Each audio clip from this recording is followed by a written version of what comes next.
Hi everyone, my name is Mrs. Julie Vancat and I'm the teacher of Women in the Christian Tradition. A little bit about me, I've lived in Omaha most of my life. I'm married and I have 5 children. My oldest is Rose and my youngest is Jake. Rose is 21 and Jake is 9. So you can see there's quite a span in ages.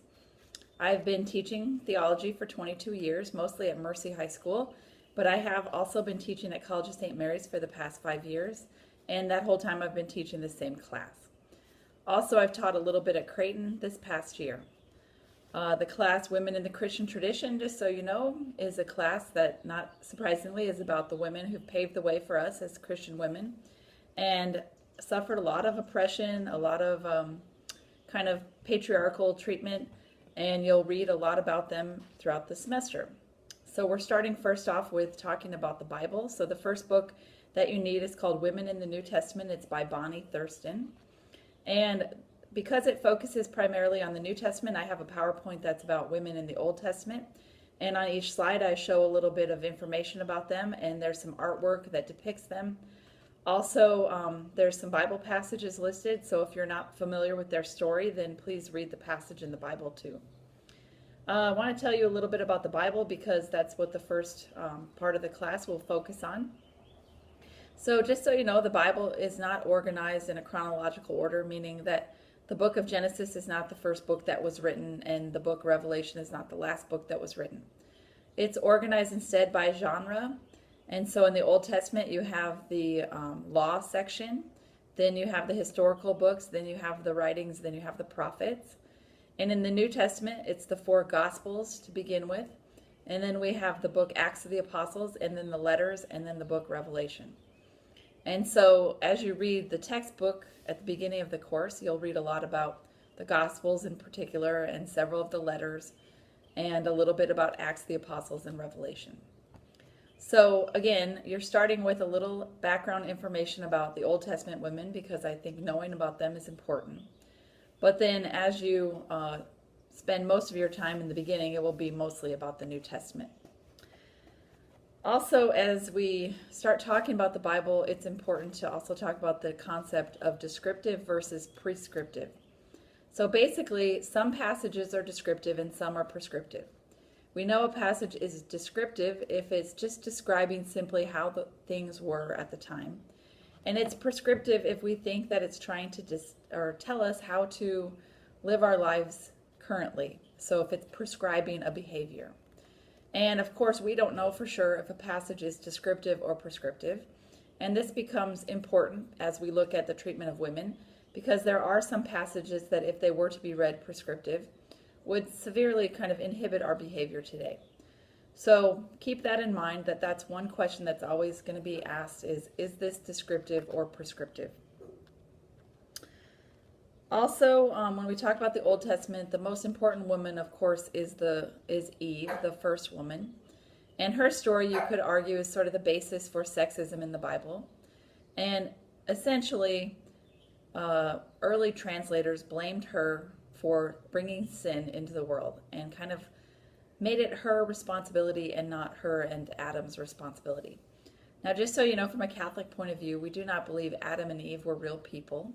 We think that the stories in the book of Genesis primarily are creation myths, meaning creative stories that kind of explain how things came to be. And to further that point, the name Eve just means mother of all the living, and the name Adam just means man. And so they're just the first man and woman, which of course we know there had to be at some point a first man and a first woman. Also, I think it's important as we start this topic about the treatment of women in the Bible primarily, but eventually it will be through history of the church.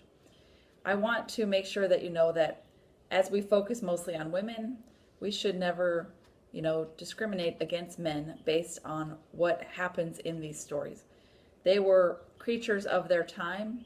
They were reacting to the events of their time with the bias of their time. And so to look back on them today with judgment is not really fair. And to also blame men currently today for the treatment of women in the past is also not fair. So we'll try our best not to do that. A few things about the format of the class. So you will participate in several discussions, And those are listed in the syllabus. If you get to the middle of the syllabus, you'll find a schedule, a day-by-day schedule. So make sure you pay close attention to that. When you are participating in a discussion, you need to post your discussion point by 10 p.m. And then you need to respond to somebody else's post by 10 p.m. the next day. And the questions are there. They involve the reading. So if you want to get full credit, first of all, you want to proofread it and make sure that it's grammatically correct without spelling errors. And then you also want to make sure that you're referencing what you're reading and learning in the class. When you respond to somebody else's discussion, make sure that you do a good job of pointing out something specific about what they said. The discussion posts are worth 10 points. The comment on someone else's post is worth 5 points. So 15 points total. Also, you will take a quiz every week. The first 2 weeks there'll be a quiz. The third week there'll be more of a test. The test will cover everything you've studied thus far. Then the fourth and fifth week there'll be 2 more quizzes, and the 6th week will end with another test. So when you take the first test, it will be over the first half of the material, and when you take the second test, it will be over the second half of the material. Also, I want to make sure that you notice that next week you have a research paper due, and it's due near the end of next week. And so this will have to be over a Marian topic. Mary is the Virgin Mary, the mother of Jesus.